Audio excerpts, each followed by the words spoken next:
If you had £0 today, you might still be closer to investing than most people in Britain, which sounds wrong, because £0 is not exactly overflowing with opportunity.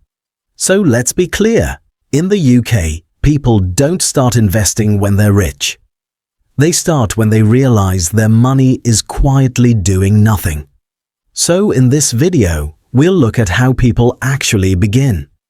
With small amounts, low budgets, and very realistic expectations.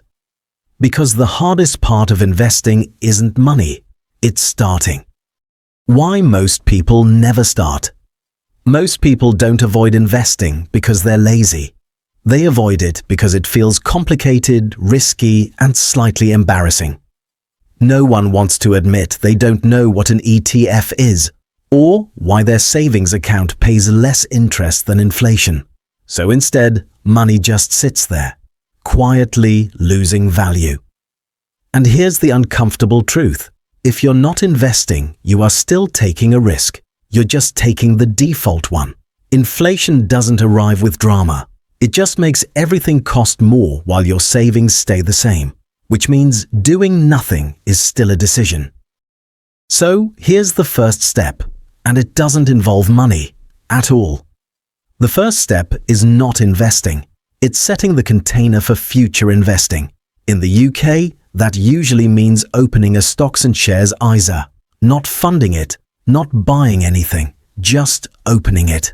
This sounds boring. Because it is, but it's important. Once the account exists, you've done something most people haven't. You've stopped waiting, and from that point on, adding £25 later feels very different from starting from nothing. This step doesn't make you money, but it removes friction, and in investing, removing friction is half the battle. What not to do after opening the ISA? Now, this is the part where most people ruin it. They open the account and immediately feel pressure to do something. This is the moment where mistakes usually begin. Don't rush to buy something. Opening the ISA does not mean you need to invest immediately. There is no prize for speed, no bonus points for buying shares within 5 minutes of the logging in. Waiting is not failure here. Waiting is preparation. Don't over-research yourself into paralysis. Another common trap is research. Endless videos, endless opinions, endless what-ifs. At some point, learning stops helping and starts delaying. You don't need to understand everything. You just need to understand enough to begin. Don't wait for the perfect moment. There isn't one. Markets go up, markets go down. And somehow, there's always a reason to wait. If you wait for certainty, you'll wait forever. Before investing, there are two different things to compare: the platform and the investment itself. They're not the same. To compare investment platforms in the UK, things like fees, account types and minimums, sites like USwitch are useful. They help you compare. Stocks and shares. ISA providers, platform fees who suit smaller amounts like £25 to £50. This is about choosing where you invest. To compare what you invest in, funds, shares, and companies, that's where tools like Morningstar and TrustNet come in. They show long-term performance, fees, what a fund actually holds. No predictions, just structure.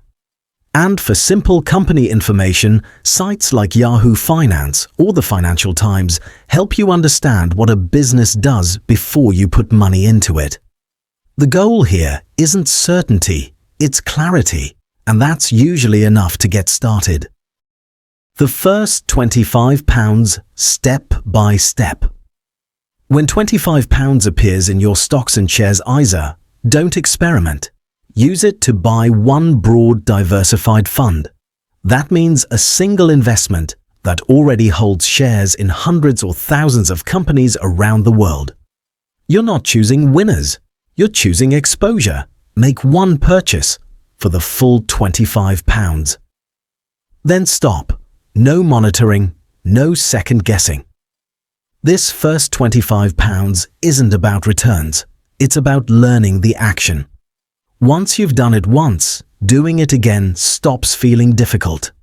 And that's how investing actually starts. When choosing that first fund, look for wording like Global Equity Index Fund, All World Equity Fund, Developed World Index Fund, Total Market Equity Fund. What matters is that it tracks an index, is globally diversified, holds many companies, not a few. The exact name isn't important. The structure is. This is general information, not personal financial advice. Always do your own research and make decisions based on your own situation. If you've watched this far, you already know more than you think. Investing doesn't start with money. It starts with removing excuses. And once you've started, the hardest part is already done. In the next video, we'll look at different ways to start investing in the UK when you have £25 or £50 and how to choose what fits you best. See you in the next one.